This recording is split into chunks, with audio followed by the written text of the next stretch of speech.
तो आज मैं आप सबको एक ऐसी एंटिटी के बारे में बताने जा रहा हूँ जो है डायन। और भाई उस डायन ना दिल्ली के और मुंबई और ये जैसे जितने भी सिटीज़ एरिया है और भी गांव भी है, उन सब में ना लोगों के बीच में वो डायन रहती है। और ऐसा ही नहीं कि खाली वो अकेले, भाई जितनी भी डायन है ना वो ज़्यादा करके लोगों के बीच में ही रहती है, पर हम लोगों को कुछ पता नहीं चलता। ठीक है, तो आज एक कहानी मैं ऐसी ही एक बताने जा रहा हूँ जो हमारे सब्सक्राइबर के दोस्त ने भेजी है। ठीक है, और उन्होंने बोला कि भाई हम तो मतलब सोशल मीडिया पे जाहिर नहीं कर सकते, पर आप जाहिर करो। तो भाई दोस्त ने फिर मुझे भेजी है जो हमारे सब्सक्राइबर है। ठीक है, तो गाइस कहानी शुरू होती है मतलब बेंगलोर से। तो बेंगलोर में एक परिवार है, ठीक है, जिनका नाम है रौनक। ठीक है, वो रौनक रहते थे बेंगलोर में, और बेंगलोर में भाई उनकी काफ़ी अच्छी, मतलब 2010 की बात है, तो उनकी काफ़ी अच्छी जॉब चल रही थी उस टाइम पे। ठीक है, और भाई जॉब चलने के कारण एक दिन ना कोरोना का जब टाइम आता है तो भाई अब उनका तब तक तो यार एकदम पूरा लॉस, और कंपनी भाई यहाँ मतलब बेंगलोर छोड़ के जा चुकी थी। अब ये एकदम डिप्रेशन में, भाई 1 महीना निकल गया, 2 महीने निकल गए, 3 महीने निकल गए, और यार इनके घर में ना इनके फादर नहीं है। ठीक है, अब ये सोचते हैं कि यार कुछ ना कुछ तो परिवार चलाने के लिए करना पड़ेगा। तो इन्होंने क्या किया, ऑनलाइन जितनी भी वैकेंसीज आती थी ना उन सब पे अप्लाई करना चालू कर दिया। और भाई इनकी किस्मत इतनी अच्छी है कि इनको एक जॉब मिल भी जाती है। और मतलब जो इनका पैकेज था वो था 20 या 25 हज़ार के अराउंड। ठीक है, तो गाइस अब ये वहाँ दिल्ली जाते हैं। ठीक है, अब दिल्ली जाने के बाद वहाँ पे ये सोचते हैं कि अब मुझे ना यहाँ पे मतलब इंटरव्यू तो सिलेक्शन तो हो गया, तो ये एक काम करते हैं, अपने मैनेजर से पूछते हैं कि यार यहाँ पे जो बाहर के कंट्री से बंदे आते हैं, मतलब बाहर की लोकेशन से बंदे आते हैं, वो यहाँ पे कैसे मतलब जॉब करते हैं। तो वो मतलब जो मैनेजर था वो बताता है कि 2 ऑप्शन है, या तो आप पीजी या हॉस्टल टाइप ले लो। ठीक है, वहाँ पे जो तुम्हारा रेंट होगा वो पे करना। ठीक है, और दूसरी चीज़ आपको एक फ़्लैट ले सकते हो। ठीक है, पर वो फ्लैट यहाँ पे दिल्ली में भाई मतलब दिल्ली में ना मतलब आपको ब्रोकर, मतलब प्रॉपर्टी डीलर, इन सब से मतलब वो करना पड़ेगा, और इन लोगों का अपना एक कमीशन बेस होता है। ठीक है, रेंट को लेके और परचेज़ को भी लेके। तो अब मैनेजर बोलता है कि आप एक काम कर सकते हो, आप मतलब ना कॉलोनी बाय कॉलोनी घूम लो, कहीं गेट पे अगर लिखा हुआ मिल जाए कि हाँ यहाँ पर मतलब रेंट रूम खाली है, तो आप एक बारी वहाँ जाके विज़िट कर लेना। तो भाई यही चीज़ भाई रौनक सोचता है कि ठीक है, अब मैं ऐसा ही करूँगा। तो भाई वो ऑफिस ख़त्म होने के बाद ना अपनी मम्मी को फ़ोन करता है, मम्मी को बताता है कि मम्मी जॉब तो मेरी अच्छी लग गई है, पर यहाँ से ना अप डाउन मैं कर नहीं पाऊँगा, तो मैं सोच रहा हूँ क्यों ना यहीं पे एक मतलब 6-7 हज़ार रुपये में रूम देख लूँ। तो उसकी मम्मी बोलती है ठीक है। तो भाई वो निकलता है, भाई काफ़ी गली पता करा, काफ़ी जगह पता करा, नहीं मिलता। और वो एक ऐसी जगह जाता है कि जो ना थोड़ा सुनसान था एकदम, मतलब थोड़ा सा सन्नाटा टाइप था, मतलब जैसे एक नॉर्मली कॉलोनी में होता है कि हाँ मतलब शांति एरिया है। तो वहाँ पे वो जाता है, और जाने के बाद भाई देखता है कि एक जगह ना बोर्ड लगा हुआ है कि यहाँ पे ना रूम खाली है। ठीक है, अभी वहाँ से नॉक करता है। ठीक है, पहले तो 5-10 मिनट कोई नहीं आता, फिर दोबारा नॉक करता है। तो नॉक करने के बाद ना एक 25 से 30 साल की लड़की बाहर आती है। तो भाई रौनक बोलता है कि दीदी मुझे ना यहाँ पे एक मतलब कमरा चाहिए था, क्या मुझे मिल जाएगा। तो बोलती है कि हाँ ये तो पूरा अपार्टमेंट खाली है ना। तो वो बोलता है कि ठीक है, तो दीदी मैं मतलब मुझे रेंट बता दो या कुछ बता दो। तो दीदी बताती है कि आपको 20 हज़ार रुपये रेंट पड़ेगा। तो भाई अब तो उसकी 25 या 20 हज़ार रुपये सैलरी ही थी, तो सोचा कि यार मैं पूरी सैलरी रेंट में तो दे नहीं सकता। तो बोला है कि दीदी कोई सस्ता बता दो। तो दीदी उसे एक ऑप्शन देती है कि जो हमारे ये बिल्डिंग के ओनर है वो फ़ॉरेन में रहते हैं, मतलब आउट ऑफ कंट्री में रहते हैं।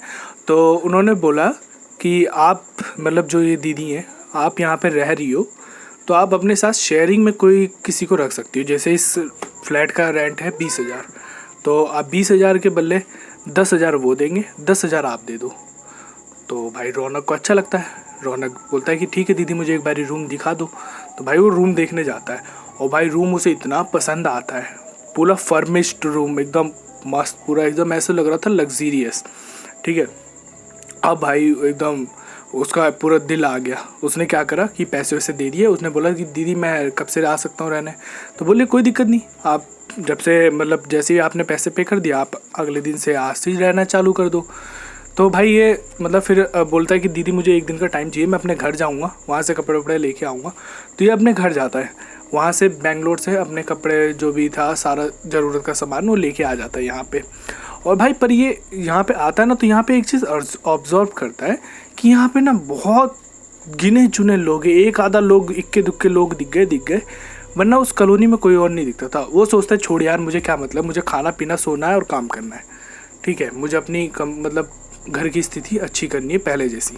तो भाई जैसे ही वो यहाँ पे आके रहना चालू करता है तो एक दिन ना उसकी मम्मी मतलब शाम को कॉल करती है, जिस दिन आता है शाम को कॉल करती है, तो वो बोलती है कि बेटा मुझे रूम दिखा अपना कैसा है। तो वो रूम दिखाता है पूरा, है ना। तो बोला मम्मी यहाँ पे सारा कुछ अच्छा है, इतना बढ़िया रूम मिला है, ये है वो है, ठीक है। और फिर ये बोलता है कि देखो मम्मी यहाँ पे ना दीदी भी बैठी है। पर भाई मज़े की बात ये थी ना यार, उसकी मम्मी को ना उसका बेटा नज़र आ रहा था, रूम नज़र आ रहा था, पर वो दीदी नज़र नहीं आई, ठीक है। पर उन्होंने ये बात बताई नहीं, तो उन्होंने बोला ठीक है बेटा तू काम कर, ठीक है, मैं अभी किसी का कॉल आ रहा है, मैं तुझे बाद में कॉल करती हूँ। भाई यहाँ से कॉल कट हुआ, ठीक है।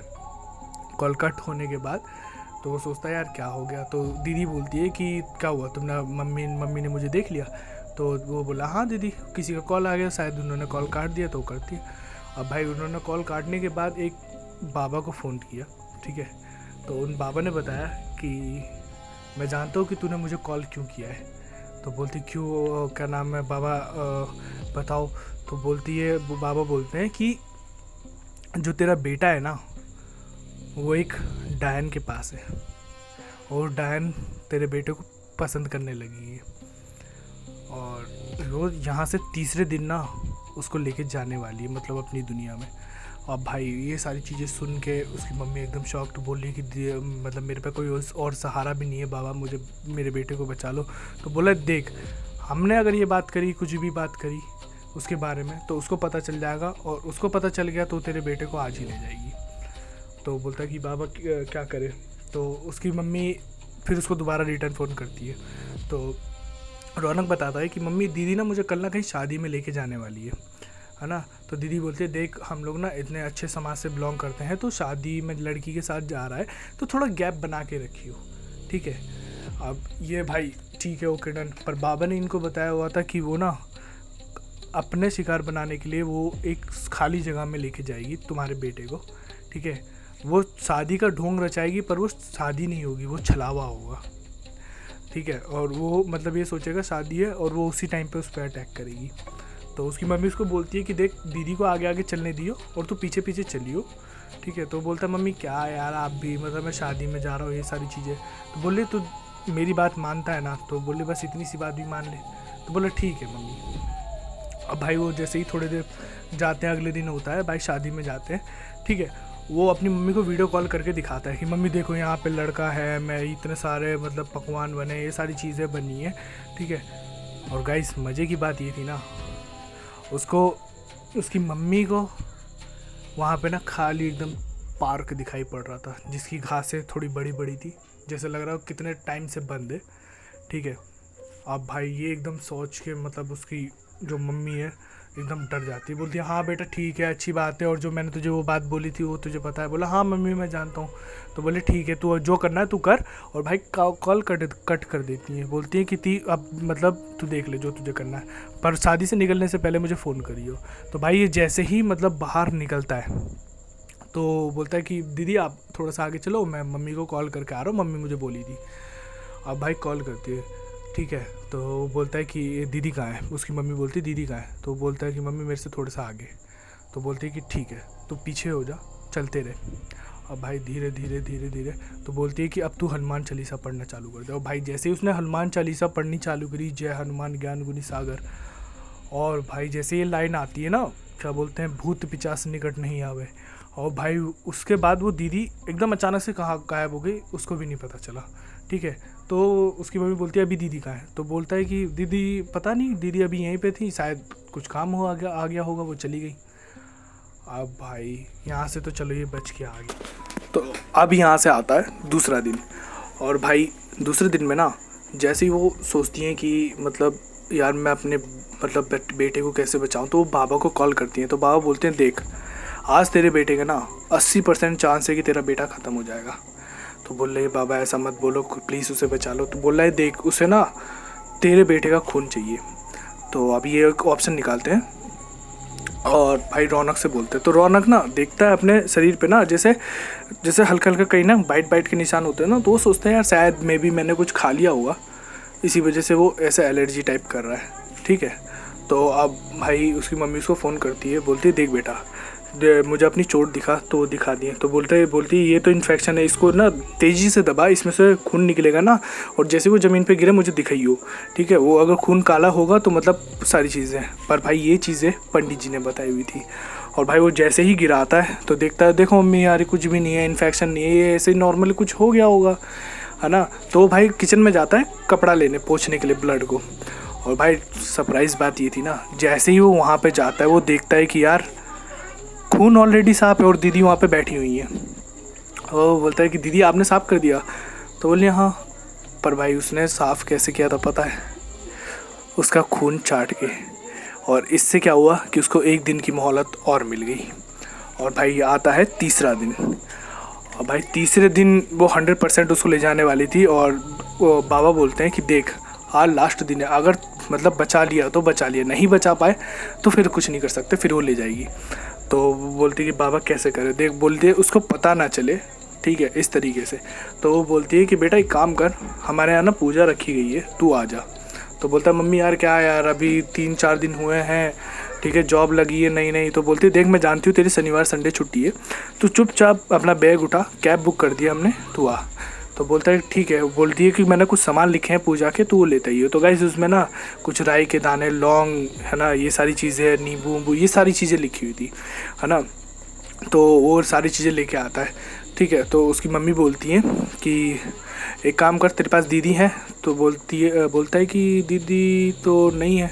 तो बोलता है जा अंदर देख। तो देखता है तो दीदी अंदर बैठी होती है। तो बोलती है कि दीदी ये कुछ सामान है, मैं अपने घर जा रहा हूँ, है ना, और मैं मतलब कल तक आएगा। तो वो दीदी बोलती है कि तुमने मुझे तो बताया नहीं कि तुम अपने घर जाने वाले हो। तो बोला दीदी वो कुछ काम आ गया था। तो उसकी मम्मी बोलती है कि दीदी से बोल बाहर से ना 1-1.5 किलो चिकन ले आएंगी हमारे लिए, ठीक है। तो बोलता है कि दीदी मैं इतना सारा सामान लेके आया हूँ, मैं थक गया हूँ, तो आप मेरा एक काम कर सकते हो, आप चिकन ला सकते हो बाहर से, मैं भी दूसरी गली में था ही चिकन का शॉप। तो बोलती हैं कि ठीक है। और भाई जैसे ही वो पकड़ के मतलब जाती हैं चिकन लेने, तो इसकी मम्मी बोलती है देख जिसके साथ तू रह रहा है वो एक डायन है, और जो मैंने अभी कैब बुक करी है तो उस कैब में चुपचाप बैठ और सीधा घर निकल के आ जा, वो सारा सामान वहीं फेंक दे एक झोले में करके। तो भाई वो बोलता मम्मी क्या बात कर दी, अब मैं कैसे क्या करूं। तो बोल रहा है कि अब उसकी मम्मी बोली कि तू बस मेरी बात मान, जैसे जैसे मैं बता रही हूँ। तो उसने क्या करा कि सारी पिन्नी खोल के एक ही में सारा सामान किया और उस झोले को वहीं पे रख के वो जल्दी से कैब की तरफ भागा, कैब में बैठा और कैब में बैठ के सीधा वो कैब चलने लग गई। और भाई ये पीछे मुड़ के देखता ना तो दीदी को गली से वापस आते हुए नहीं देखता, घर में से वापस आते हुए देखता है। और देखता है हाथ में उनके मुर्गा है, और मुर्गा पूरा एकदम खून से लथपथ है और वो छटपटा रहा है मुर्गा। और भाई ये जैसे ही कैब में बैठता बोलता है मम्मी दीदी तो बोली कि तू कुछ मत देख और तू सीधा निकल घर की साइड। और भाई वो घर भी नहीं पहुंचता, घर से पहले भाई जैसे ही मतलब बाबा के पास आता है, ठीक है, उसकी मम्मी भी वहीं पे रहते हैं, तो सबसे पहले इनके कपड़े जलाए जाते हैं।